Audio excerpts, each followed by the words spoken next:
to receive the data, I will use the similar approach. I will use the DMA, but it will be slightly different.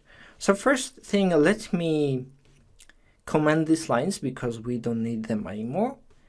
And I want to introduce a new buffer for storing the received data. And then we will use a special function called ReceiveToIdle DMA.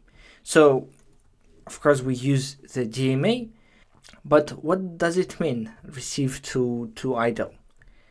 So let me go back to the article to explain that. So when we receive the data, we usually define the number of bytes we are intending to receive. For example, we say 10 bytes, 20 bytes, 24, or any other random number.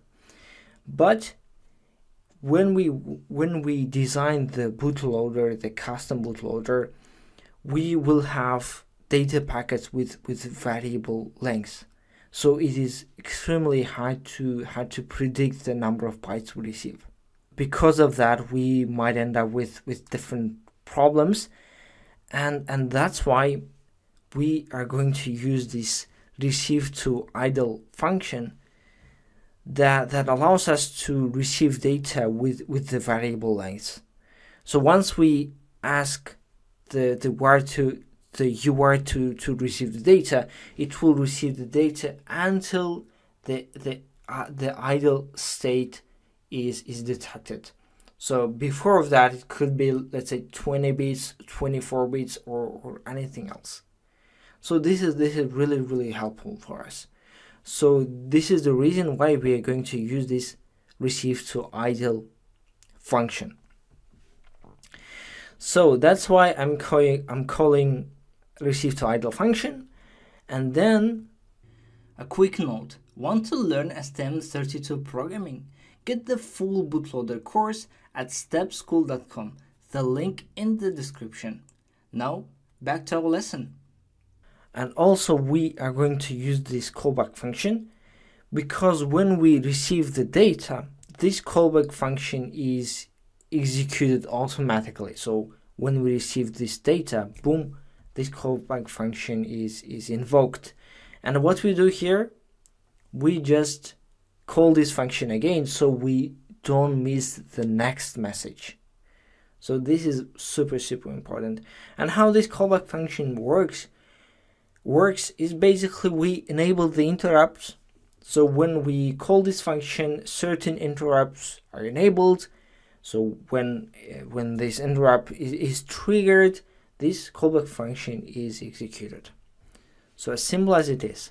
So for this function, we have UART2, we have the address, the pointer to the buffer where we want to store, and we just, as the size, we define this the size of the buffer, but it doesn't mean that it waits 40 bytes. It will be executed before. Like if the idle state is detected, we automatically get the whole message. Okay, so don't worry about that. So this is it. I'm going to debug again. So we'll open the debug perspective. And then the most interesting thing is that we are going to use the Python script, as I said you. So first, I want to show one really nice debugging tool, which is called live expressions. So if it's not open by default, you can go to show view and find the live expressions in the list. So the cool thing is that you can just write the variable that you want to monitor in real time. So here I just wrote receive data. So if we receive some message, I can see it just over there. This is pretty helpful. And then I have this VS Code, and I will use this simple script for sending the data. And for this code, we need a special library serial. Actually, its name is PySerial. Okay, so you need to install PySerial. So it's a very simple pip install PySerial. So there is the documentation, so we basically have pip install PySerial. So then what's gonna happen is that here I'm just defining the COM port number, then serial communication. So here we have the COM port number, we have the baud rate, we have a timeout, most probably in seconds.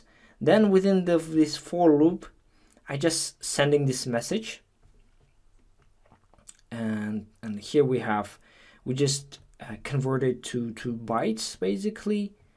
Then we have this function just to send out data, and then here I'm just printing the message, and then I wait 1 second. So every 1 second I will send this data. So what we're gonna do, we can just run this Python script, and here I have this messages printed in the terminal. And if I open here and I resume the code,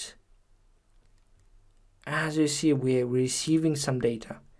We stopped receiving because this was over, like we already sent 10. So let me increase, let's say not 10, but 20, let's say. So we won't miss the data transmission. So I will resume again. And if I open the live expressions, as you see, message 7, 8, 9, 10, 20. This is really working pretty well. And as you see here at this point, when we reached 10, we started receiving 1 more byte and we didn't miss it. Like we received the whole packet. This is the main advantage of this ReceiveToIdle. I really like using this function. So that's it. This is super great. We already accomplished a lot of things.